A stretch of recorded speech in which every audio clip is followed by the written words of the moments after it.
Hello प्यारे बच्चों, welcome back to my channel Chanderi tuition classes में आपका बहुत बहुत स्वागत और वेलकम है। तो आज हम यहाँ पर पढ़ने वाले हैं क्लास 5 की हिंदी की किताब झिमझिम और उसका चैप्टर नंबर आज हम पढ़ने वाले हैं दूसरा।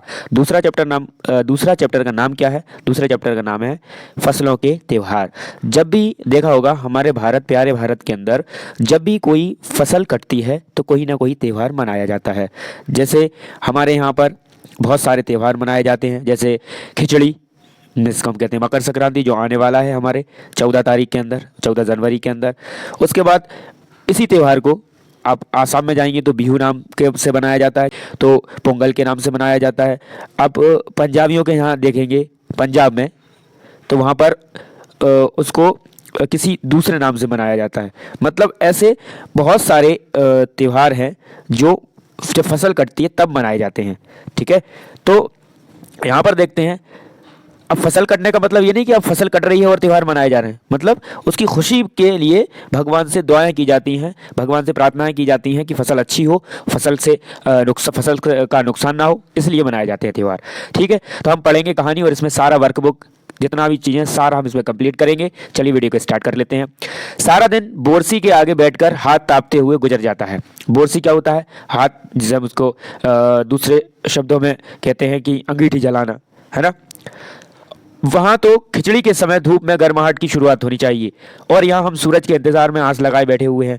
पूरे 10 दिन हो गए सूरज लापता है। आज सुबह तो रजाई से निकलने की हिम्मत नहीं हो रही थी।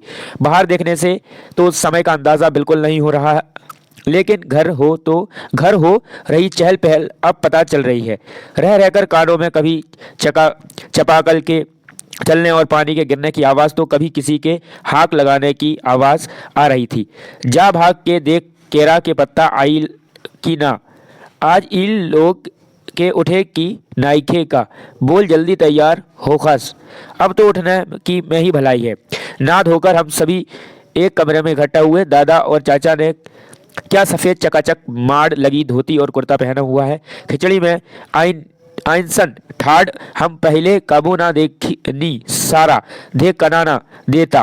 पापा ने कहा शायद आज धोती में तुम्हें ठंड कुछ ज़्यादा लग रही है। सामने मचिया पर खादी की सफ़ेद साड़ी पहने हुए दादी बैठी थी।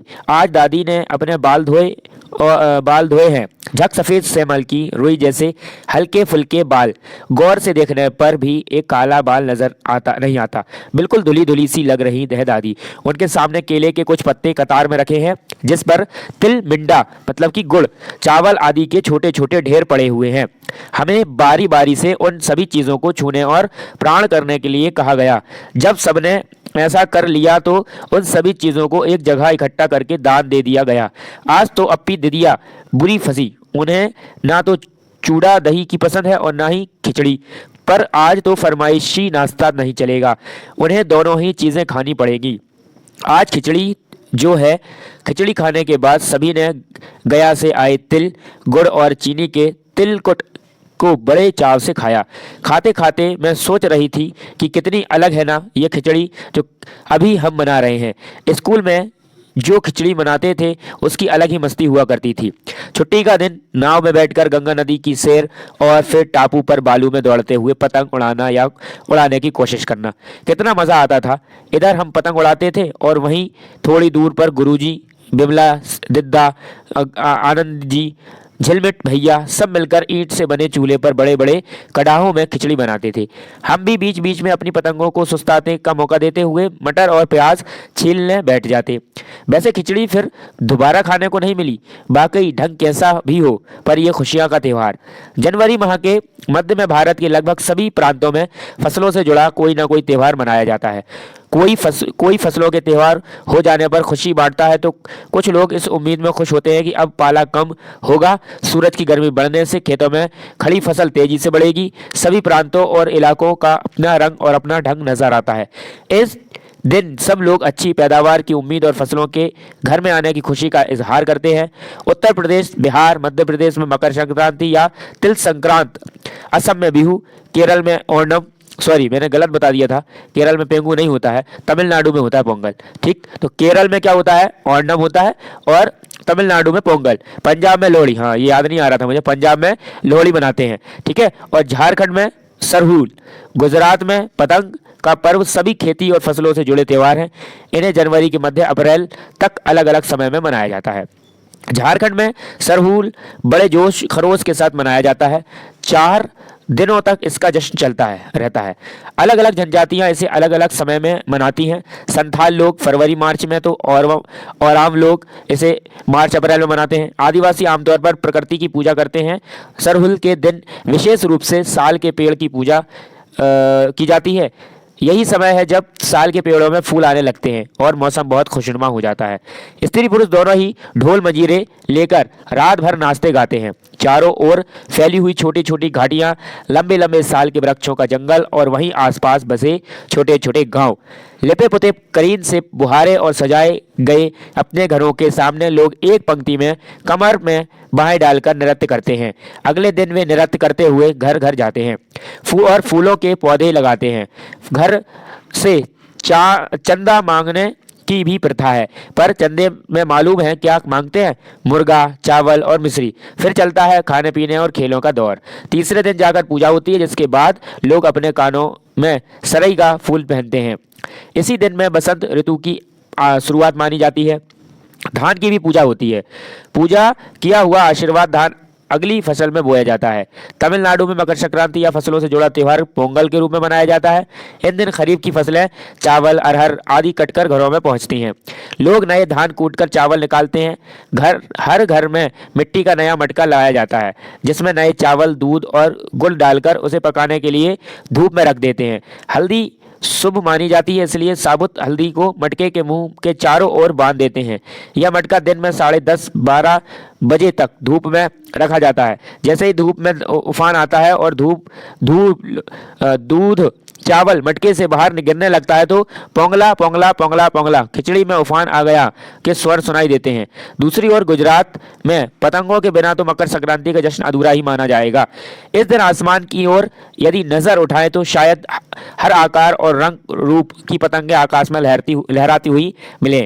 प्रत्येक गुजराती, चाहे वह किसी भी धर्म, जाति या आयु का हो, पतंग उड़ाता है। हजारों लाखों पतंगों से सूर्य भी ढक सा जाता है। कुमाऊं में मकर संक्रांति को धुतिया भी कहते हैं। क्या कहते हैं? जिसको क्या पढ़ते हैं अपन? घा, तो घुघुतिया भी कहते हैं। कहाँ कहते हैं ये घुघुतिया? ये आपको याद रखना पड़ेगा। कुमाऊं में कहते हैं घुघुतिया। इस दिन आटे और गुड़ को गूंदकर पकवान बनाए जाते हैं।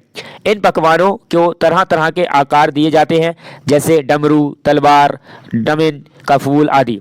पकवान को तलने के बाद एक माला में पिरोया जाता है। माला के बीच में संतरा और गन्ने की गंडेरी पिरोई जाती है। यह काम बच्चे बहुत रुचि और उत्साह के साथ करते हैं। सुबह बच्चों को माला दी जाती है। बहुत ठंड के कारण पक्षी पहाड़ों से चले जाते हैं। उन्हें बुलाने के लिए बच्चे इस माला से पकवान तोड़कर पक्षियों को खिलाते और गाते हैं। कौआ आओ घूमते आओ, ले कौआ बड़ो, मके दे जाने सोने का घड़ो, खा ले पूरी माँ के दे सा सोने की छुरी। इसके साथ ही जिस चीज की कामना हो वह मांगते हैं ना। कितने अलग अलग अंदाज मकर संक्रांति को मनाने की। कहीं दूध, चावल और गुड़ की खीर बनती है, तो कोई 5 प्रकार के नए अनाज की खिचड़ी बनाता है। कहीं कहीं लोगों को सैलाब नदी में स्नान के लिए उमड़ पड़ता है। लोग ठंड से ठुठुरते रहेंगे, पर बर्फीले पानी में कम से कम एक डुबकी तो जरूर लगाएंगे। हाल यह होता है कि इन जगहों पर तिल रखने की भी जगह नहीं होती। तिल से याद आया, मकर संक्रांति के दिन पानी में तिल डालकर स्नान करना, तिल दान करना, आग में तिल डालना, तिल के पकवान बनाना विशेष महत्व रखता है। तुम्हारे घर या इलाके में त्यौहार को कैसे मनाया जाता है, वो आपको बताना है। इसे खिचड़ी, पोंगल, मकर संक्रांति या कुछ और कहा जाता है, या तुम फसलों से जुड़े कोई त्यौहार मनाते हो? यदि तुम आपस में बात करो तो तुम्हें यह जानकर हैरानी होगी कि कई बार एक ही इलाके में रहने वाले लोग भी इस त्योहारों को अलग अलग ढंग से मनाते हैं। उसके बाद यहाँ पर आता है अपना प्रश्न। ये हमने पढ़ लिया कि हर जगह पर अलग अलग त्यौहार मनाया जाता है। ठीक है, तो अब हम इसको यहाँ पर डिसाइड करते हैं। क्या है क्वेश्चन, क्या लिखा है कि खिचड़ी में आइंसन जाड़ हम पहले कबो ना देखी नहीं।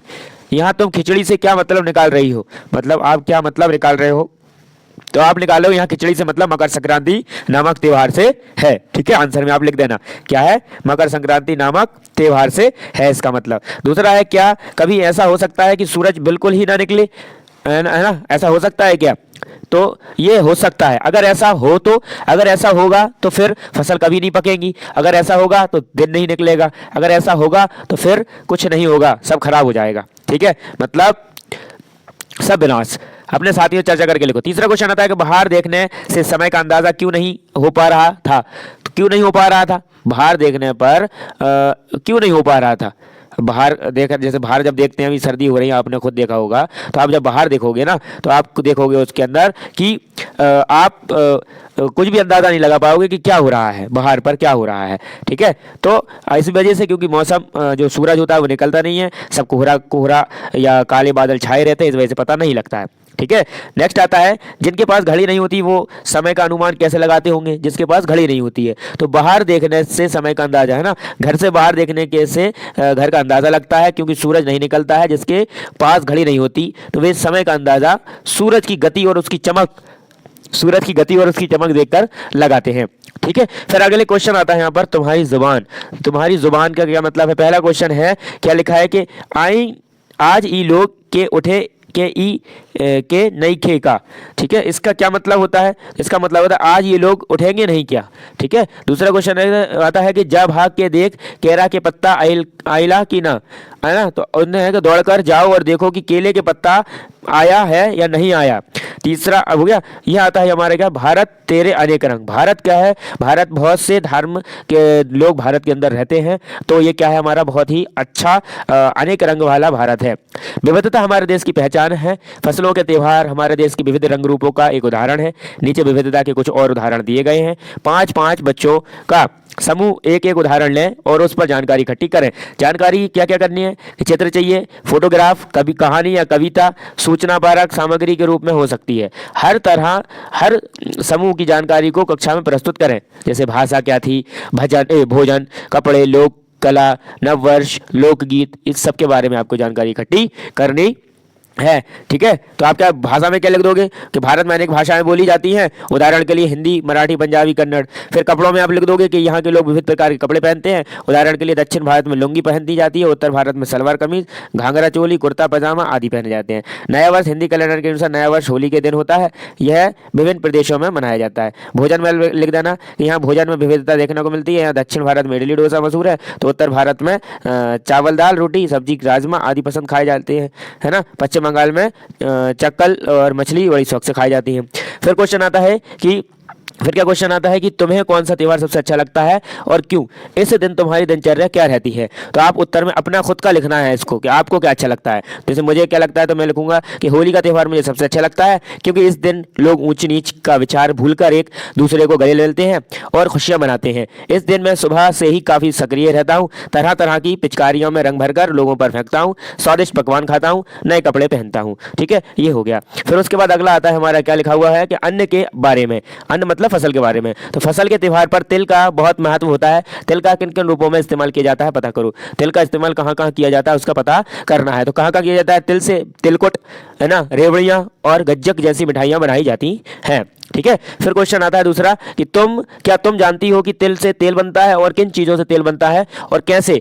हो सके तो तेल की दुकान पर जाकर पूछो तेल कैसे बनता है, वो आपको पता करना है। तो तिल के अलावा रसोई सरसों, राई, सोयाबीन, सूरजमुखी, मूंगफली आदि से तेल बनाया जाता है। ठीक है, क्या बनाया जाता है? तेल बनाया जाता है। फिर क्वेश्चन आता है यहाँ पर आपका किसान और चीजों का सफर। किसान और चीजों का सफर, देखो क्या, किसान और खेती बहुत से लोगों की जानी पहचानी दुनिया का हिस्सा नहीं है। विशेष रूप से शहर के ज़्यादातर लोगों को अब एहसास नहीं हुआ कि हमारी ज़िंदगी किस हद तक इनसे जुड़ी हुई है। देश के कई हिस्सों में आज किसानों को जिंदा रहने के लिए बहुत मेहनत और संघर्ष करना पड़ रहा है। अगर यह जानने की कोशिश करें तो करें कि हम दिन भर जो चीज़ें खाते हैं वे कहाँ से आती हैं, तो किसानों की हमारी ज़िंदगी में भूमिका को हम समझ पाएंगे। आलू की पकौड़ी, बर्फ़ी और आइसक्रीम, इन तीनों चीज़ों के बारे में भी नीचे दिए गए बिंदुओं को ध्यान में रखते हुए जानकारी इकट्ठा करो और मेरी कहानी के रूप में उसे लिखो। जैसे क्या क्या करना है, किन चीज़ों से बनती है। अब ये आइसक्रीम है, आपकी पकौड़ी है, बर्फ़ी है, काय से बनती है, इन चीज़ों का नाम भी लिखना है आप लोगों को। ठीक है, करना है आप लोगों को, इनका नाम लिखना है। ठीक। और हम तक पहुंचने का उनका सफ़र कैसा है कि हम तक कैसे पहुंची ये चीज़ें, मतलब हमें कैसे मिली ये वाली चीज़ें, हम खाने लगे थे ये हमें कैसे मिली, उनके बारे में भी आपको लिखना है। ठीक। और बहुत सारी चीज़ें, जैसे अब हम ये लिख सकते हैं कि किस किस से बनती हैं। तो सबसे पहला क्वेश्चन आता है कि किन चीज़ों से बनती हैं। तो देखो यहाँ आलू की पकौड़ी है, आलू और बेसन से बनती हैं। आलू को गोल गोल काट कर बेसन में गाढ़ा घोल में लपेट कर तेल में तल दिया जाता है। बर्फी ये बनती है आपकी दूध के खोए में चीनी मिलाकर बनाया जाता है। आइसक्रीम दूध में आइसक्रीम पाउडर और चीनी डालकर गाढ़ा होने तक खोलाया जाता है और फिर उसे ठंडा होने के बाद छोड़ दिया जाता है। इसके बाद छोटे छोटे प्लास्टिक के बर्तनों में डालकर फ्रिज में रख दिया जाता है। इस टाइप से ये बन जाती हैं। फिर हम तक ये पहुंचने का सफ़र क्या है इसका, तो हमसे तक पहुंचने का सफ़र कैसे है कि मार्केट से दुकान से आती है, मार्केट से आती है, लोग हमारे घर के पास आते हैं, बेचते हैं और हम इसको ले लेते हैं। किन किन इस पूरे सफ़र में किन किन लोगों की कितनी मेहनत होती है, तो बनाने वाले की सबसे ज़्यादा मेहनत है, फिर डिलीवरी करने वाले की, और फिर दूसरा और कोई भी जो भी बीच में है उसकी भी है, और दूसरा जो ले रहा है उसकी मेहनत है, और खाने में भी मेहनत है आजकल लोगों को, तो है ना। फिर उसके बाद आता है कि इन लोगों में से किसको कितना मुनाफा मिलता है। तो सबसे ज़्यादा देखो, सबसे ज़्यादा मुनाफा मिलता है दुकानदार को। दुकानदार जो होता है वो कस्टमर और दुकानदार, है ना, उन दोनों को बहुत मिलता है, मतलब दुकानदार को ज़्यादा मिलता है, सबसे ज़्यादा फायदा। फिर आता है कि इन लोगों में से किसको कितना मुनाफा मिलता है। तो अगले वर्ष कक्षा 6 में सामाजिक एवं राजनीतिक विज्ञान के बारे में पढ़ोगी तो ऊपर लिखे सफ़र में शामिल होगी कि दिनचर्या का पता करने का भी मौका मिल जाएगा। ठीक है, क्या मिल जाएगा आपको, मौका मिल जाएगा सब चीज़ों का। फिर आता है खास पकवान। खास पकवान बनते हैं, आपने देखा होगा लोहरी हो या फिर अभी मकर संक्रांति हो, सब चीज़ों पर क्या बनता है, बिल्कुल नई नई चीज़ें बनती हैं। जैसे क्वेश्चन यहाँ पहला है कि गया शहर तिलकुट के लिए भी प्रसिद्ध है। हमारे देश में छोटी बड़ी ऐसी कई जगहें हैं जो अपने खास पकवान के लिए मशहूर हैं। अपने परिवार के लोगों से भी पता करके उनके बारे में बताओ।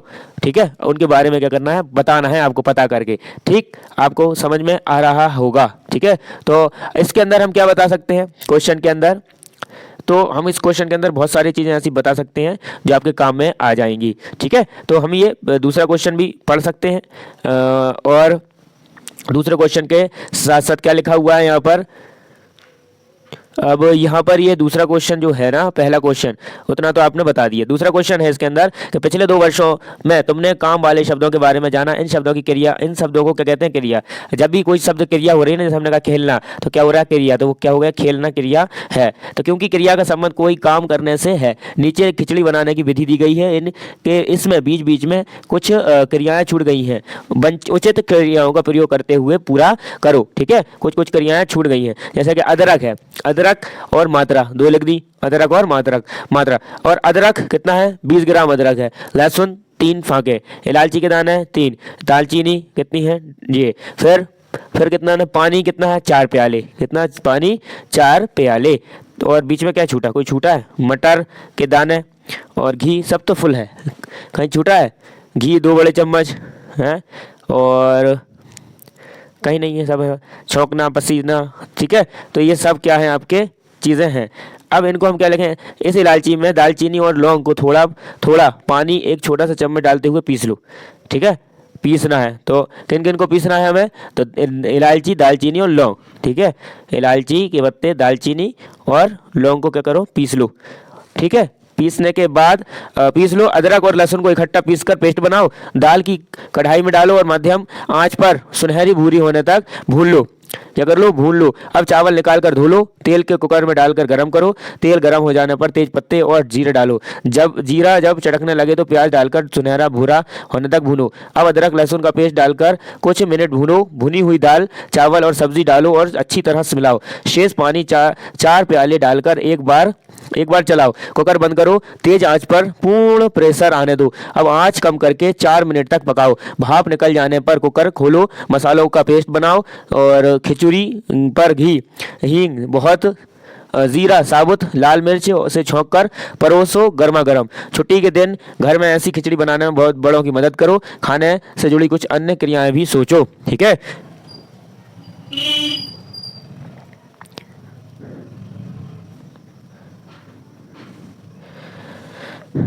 उसके बाद यहाँ पर आता है विधि। क्या आता है? विधि। तो ये विधि जो मैंने अभी आपको पढ़ के सुनाई ना, ये वही विधि थी। अब इसमें बीच बीच में कुछ कुछ यहाँ पर ये छूट गया है, ठीक है, तो ये आपको फिल करना है। जैसे मैं आपको फिल करवा दूँ, यहाँ पर डालते हुए, ठीक है, क्या लिखा है? एक छोटा चम्मच डालते हुए पीस लो। यहाँ पर आ जाएगा क्या? पीस लो। फिर यहाँ पर क्या जाएगा? दूसरा, निकाल कर। क्या? निकाल कर धो लो। धो लो, धो लिख लो अकेले। फिर उसके बाद क्या लिखा है कि सुनहरी भूरी, सुनहरी भूरी तक भून, भून लो। फिर क्या है उसके बाद? यहाँ पर मिनट। क्या लिखा हुआ है आपका? पेस्ट डालकर कुछ मिनट, पेस्ट डालकर, पेस्ट डालकर कुछ मिनट भूनो। फिर भूनो हो जाएगा यहाँ पर। फिर उसके बाद है 4 मिनट तक। कितने मिनट तक? 4 मिनट तक। 4 मिनट कहाँ है? 4 मिनट। कुकर खोलो, मसाले का पेस्ट बनाओ। 4 मिनट। चल अच्छे मिला शेष पानी, पेस्ट डालकर भूनो और चावल 4 मिनट तक पकाओ। यहाँ पर आ जाएगा पकाओ। क्या जाएगा? पकाओ। फिर है लाल मिर्च। क्या है? और फिर आता है आपका लाल मिर्च। लाल मिर्च कहाँ गया? लाल मिर्च। क्या लिखा है? खिचड़ी, खिचड़ी और लाल मिर्च से छौंक, लाल मिर्च से छौंक, छौंक कर परोसो, छौंक कर परोसो। ठीक है, तो ये हो जाएगा आपका पूरा भर दिया। इस प्रकार से ये आपका चैप्टर भी कंप्लीट हो गया। आई होप ये आपका चैप्टर बहुत ही अच्छे से आसानी से समझ में आ गया होगा। अगर चैनल पर नए हैं तो चैनल को सब्सक्राइब करें और बेल आइकन को प्रेस करें और अपने दोस्तों को इस वीडियो को ज़रूर शेयर करें और एक बार प्लेलिस्ट पर जाकर ज़रूर देखें। जो आपको अच्छा लगता है तो आप अपना वो वाला चैप्टर देख सकते हैं और कमेंट कर सकते हैं और वीडियो को लाइक ज़रूर करें। Thanks for watching. मिलते हैं नेक्स्ट वीडियो में।